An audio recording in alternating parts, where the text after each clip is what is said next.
परीक्षा, ये शब्द अनिका के लिए नया नहीं था। उसने अपने जीवन में कई परीक्षाएं दी थी। बोर्ड्स, कॉलेज के एंट्रेंस और क्लाइंट के सामने दी गई हर वह प्रेजेंटेशन जो किसी फाइनल एग्जाम से कम नहीं होती थी। लेकिन ये कुछ और था। ये किसी यूनिवर्सिटी का एडमिशन टेस्ट नहीं था। ये एक प्राचीन रहस्यमयी सभ्यता का जॉब इंटरव्यू था। और इंटरव्यू लेने वाले किसी भी समय कह सकते थे, धन्यवाद, हम आपसे संपर्क करेंगे। आयला, ये तो पूरा कैंपस प्लेसमेंट वाला सीन है। वह मन में सोच रही थी जब उन्हें एक विशाल गोलाकार कक्ष की ओर ले जाया जा रहा था।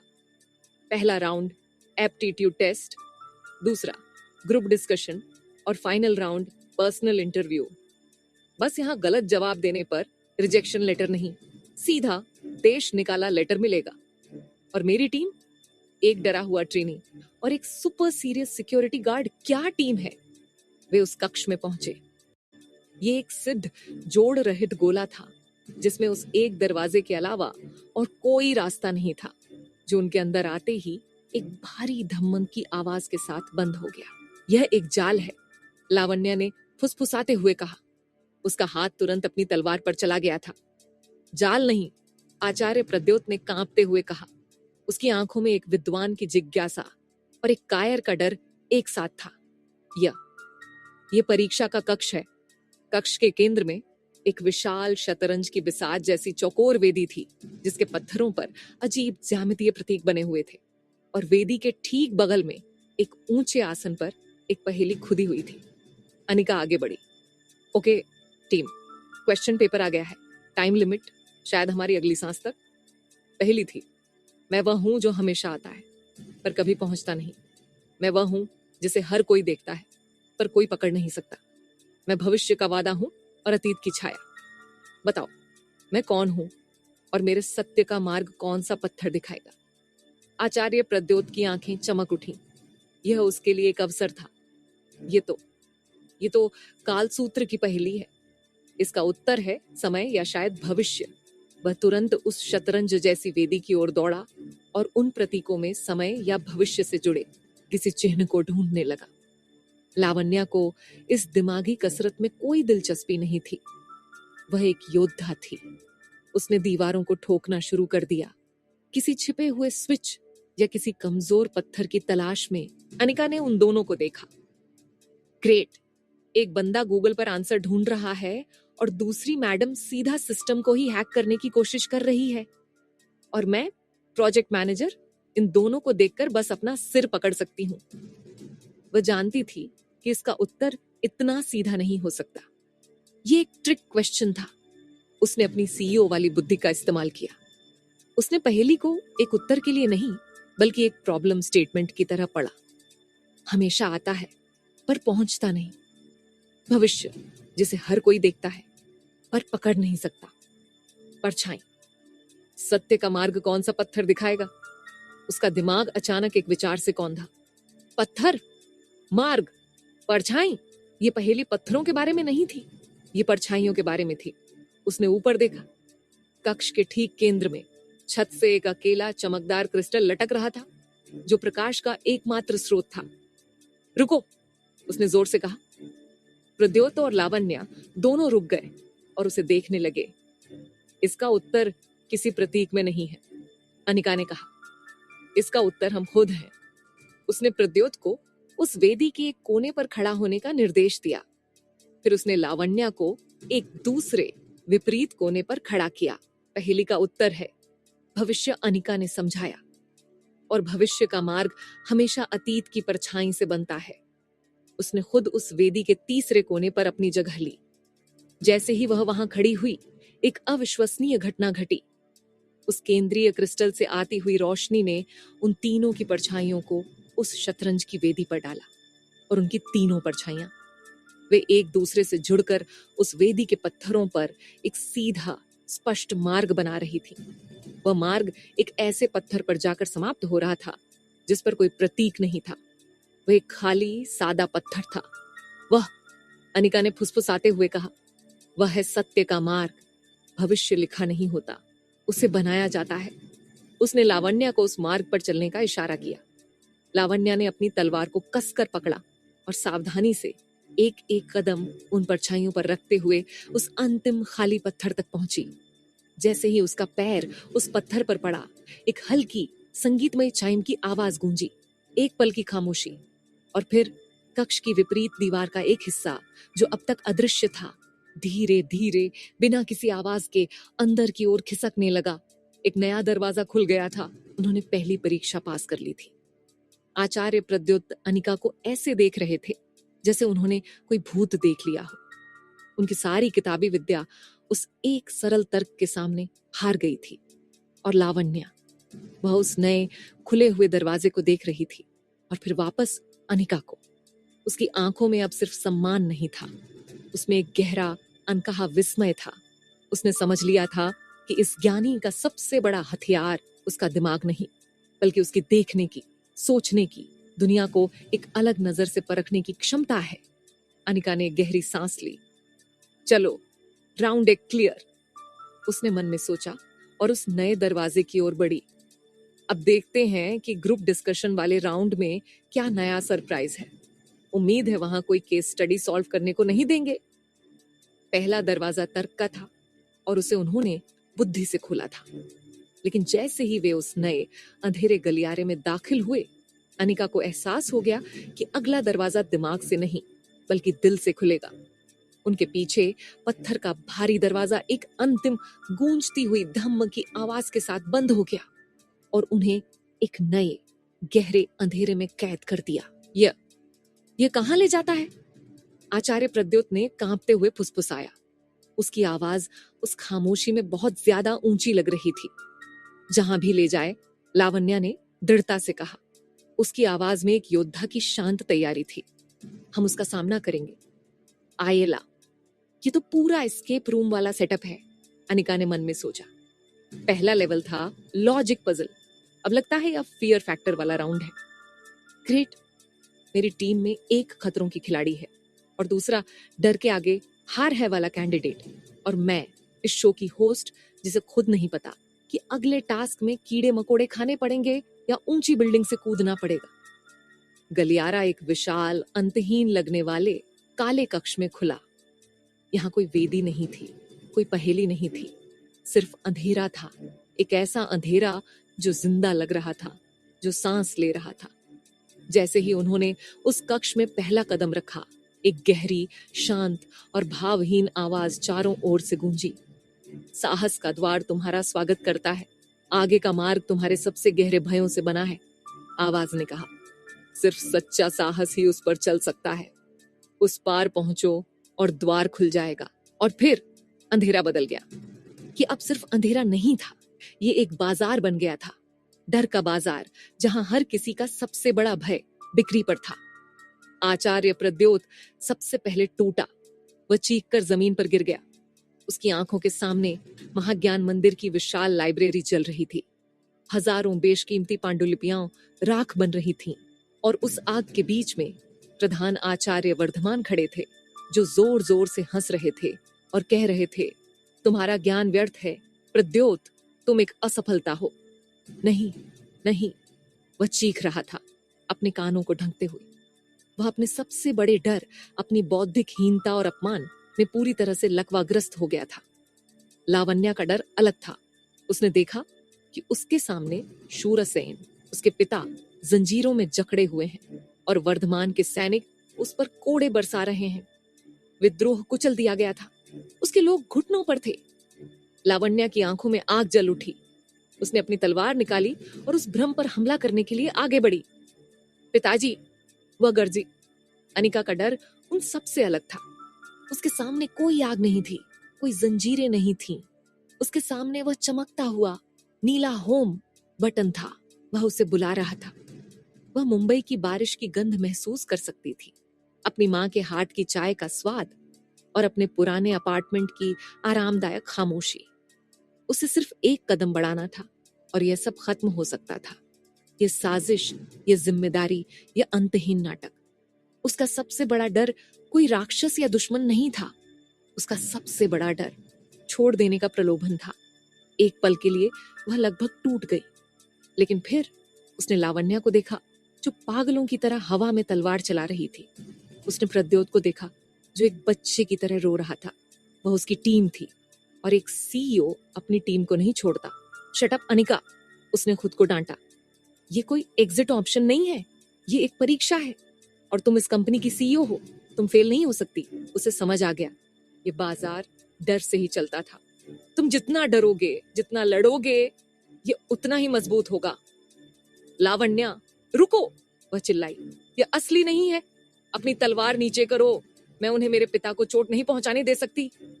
लावण्या चीखी, तुम्हारा साहस तुम्हारी तलवार में नहीं है लावण्या, अनिका ने जोर से कहा। वह तुम्हारे दिल में है। उन्हें दिखाओ कि तुम डरती नहीं हो। उस भ्रम के आर पार चलो। फिर वह प्रद्योत की ओर घूमी।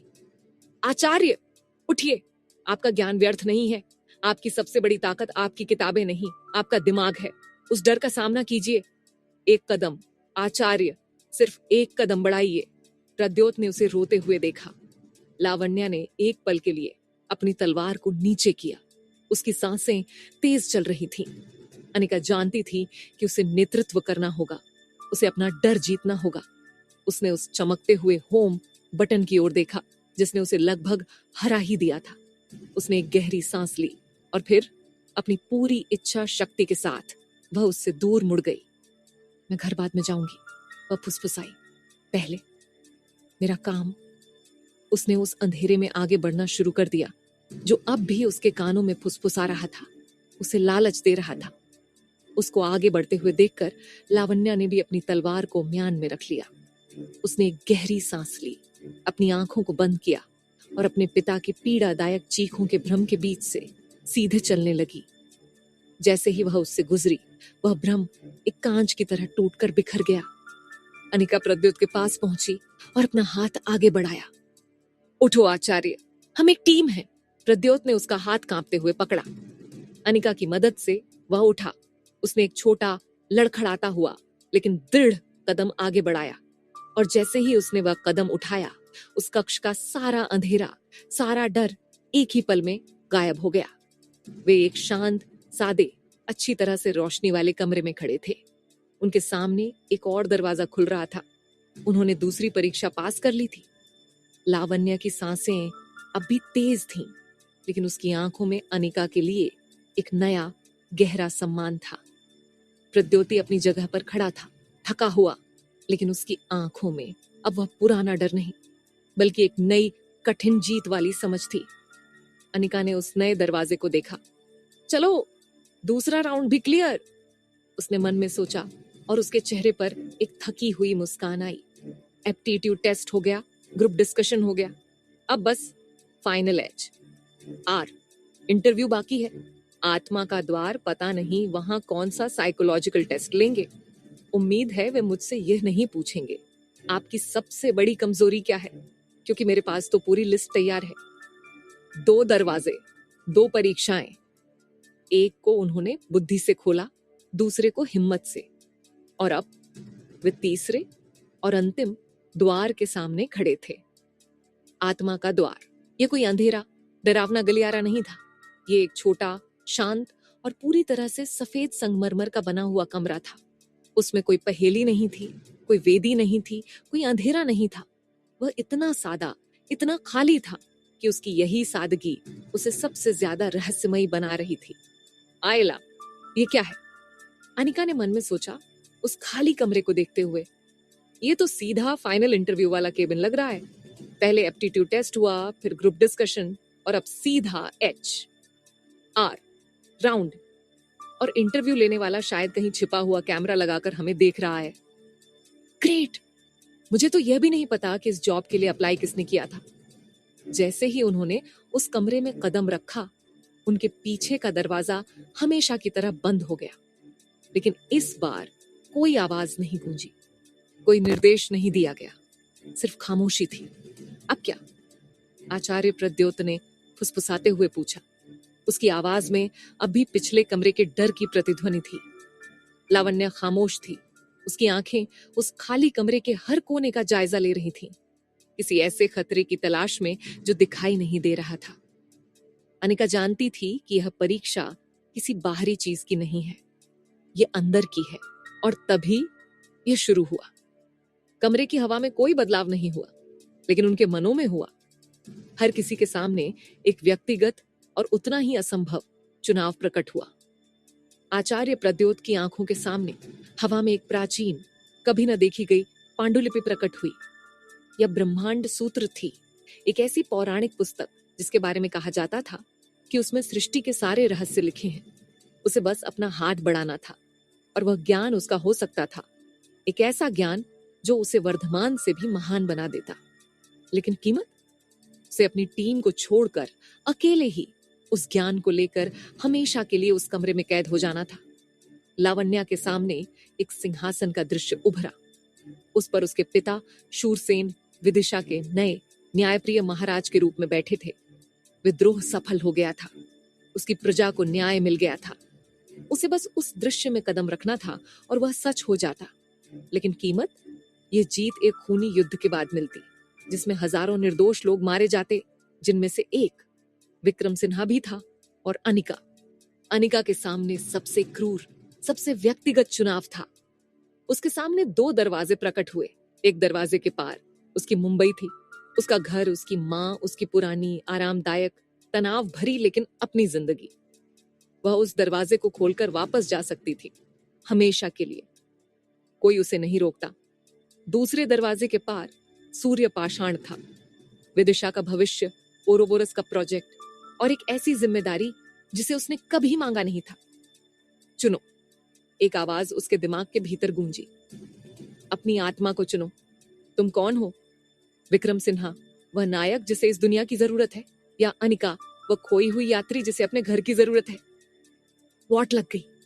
अनिका का दिल और दिमाग दोनों एक साथ जम गए। ये तो फाइनल एचआर इंटरव्यू का सबसे घटिया सवाल है। आपकी सबसे बड़ी ताकत और सबसे बड़ी कमजोरी क्या है? नहीं, सीधा आप कौन हैं? और अगर मैंने गलत जवाब दिया तो सिर्फ जॉब ही नहीं, मेरी आत्मा भी चली जाएगी। उसने प्रद्योत को देखा, जो उस पांडुलिपि की ओर ऐसे देख रहा था जैसे कोई भूखा व्यक्ति अपनी पसंदीदा मिठाई को देख रहा हो। उसने लावण्या को देखा, जिसकी आंखों में अपने पिता को सिंहासन पर देखने की एक दर्द भरी लालसा थी। और उसने खुद को देखा, एक सीईओ जो एक ऐसी कंपनी को बचाने की कोशिश कर रही थी जो उसकी थी ही नहीं। वह समझ गई, ये परीक्षा चुनने की नहीं थी, ये परीक्षा त्याग की थी। ये देखने की थी कि तुम उस चीज को छोड़ने के लिए तैयार हो या नहीं जिसे तुम सबसे ज्यादा चाहते हो। ये एक जाल है, उसने सोचा, एक बहुत ही होशियार, बहुत ही क्रूर जाल। ये हमें हमारी सबसे बड़ी इच्छा का लालच देकर हमें एक दूसरे से अलग करना चाहता है। ये एक टीम बिल्डिंग एक्सरसाइज नहीं, टीम ब्रेकिंग एक्सरसाइज है। नहीं, अनिका ने जोर से कहा। प्रद्योत और लावण्या दोनों ने चौंक कर उसे देखा, अपने अपने भ्रमों से बाहर निकलते हुए। मैं नहीं चुनूंगी, अनिका ने उस खामोश कमरे में घोषणा की। उसने उन दोनों दरवाजों को देखा और फिर उनसे दूर मुड़ गई, क्योंकि यह सवाल ही गलत है। उसने कहा, मैं विक्रम नहीं हूं और मैं सिर्फ अनिका भी नहीं हूं। मैं इन दोनों का जोड़ भी नहीं हूं। मैं वह हूं जो यहां इस समय इस कमरे में अपनी टीम के साथ खड़ी है। उसने प्रद्योत की ओर देखा। आचार्य, वह ज्ञान सच्चा नहीं हो सकता जो आपको अपने साथियों को छोड़ने पर मजबूर करे। सच्चा ज्ञान बांटने से बढ़ता है, छिपाने से नहीं। फिर वह लावण्या की ओर मुड़ी। और लावण्या, वह जीत सच्ची नहीं हो सकती जो निर्दोषों के खून पर बनी हो। सच्चा साहस युद्ध करने में नहीं, उसे रोकने में है। उसने एक गहरी सांस ली। हम एक टीम के रूप में यहां आए थे और हम एक टीम के रूप में ही यहां से जाएंगे, चाहे हमें सूर्य पाषाण मिले या न मिले। ये एक ऐसा जवाब था जिसकी उस कमरे ने उम्मीद नहीं की थी। यह हार मानने जैसा था, लेकिन यह एक ऐसी हार थी जिसमें जीत से ज्यादा ताकत थी। प्रद्योत ने एक लंबी पीड़ा भरी नजर उस पांडुलिपि पर डाली और फिर उससे दूर मुड़ गया। लावण्या ने अपने पिता के सिंहासन के सपने को अपनी आंखों के सामने धूमिल होते हुए देखा और उसने उसे जाने दिया। तीनों एक साथ खड़े थे, एक टीम। और जैसे ही उन्होंने यह मौन निर्णय लिया, वह सफेद कमरा बदल गया। सारे भ्रम गायब हो गए और उनके ठीक सामने उस सफेद संगमरमर की दीवार का एक हिस्सा किसी अदृश्य शक्ति से धीरे धीरे खुलने लगा। तीसरा दरवाजा खुल गया था। उन्होंने अंतिम परीक्षा पास कर ली थी। अनिका ने एक राहत की सांस ली जो उसके दिल की गहराइयों से आई थी। चलो, फाइनल राउंड भी क्लियर, लगता है हमें जॉब मिल गई। वे उस नए खुले हुए रास्ते की ओर बढ़े। ये एक छोटा गोलाकार कक्ष था जिसके केंद्र में एक ऊंचे काले पत्थर का आसन था और उस आसन पर एक मुलायम नीली रोशनी बिखेरता हुआ वह रखा था। सूर्य, पाषाण, लेकिन यह कोई पत्थर या मणि नहीं था। यह एक सिद्ध धातु का बना हुआ गोला था जिसकी सतह पर किसी जीवित चीज की तरह नीली रोशनी की नसें धड़क रही थीं। वह एक ही समय में प्राचीन और भविष्य का लग रहा था और उस गोले के ठीक केंद्र में एक छोटा त्रिकोणीय खांचा बना हुआ था। अनिका ने उसे देखा और उसकी सांसें एक बार फिर रुक गईं।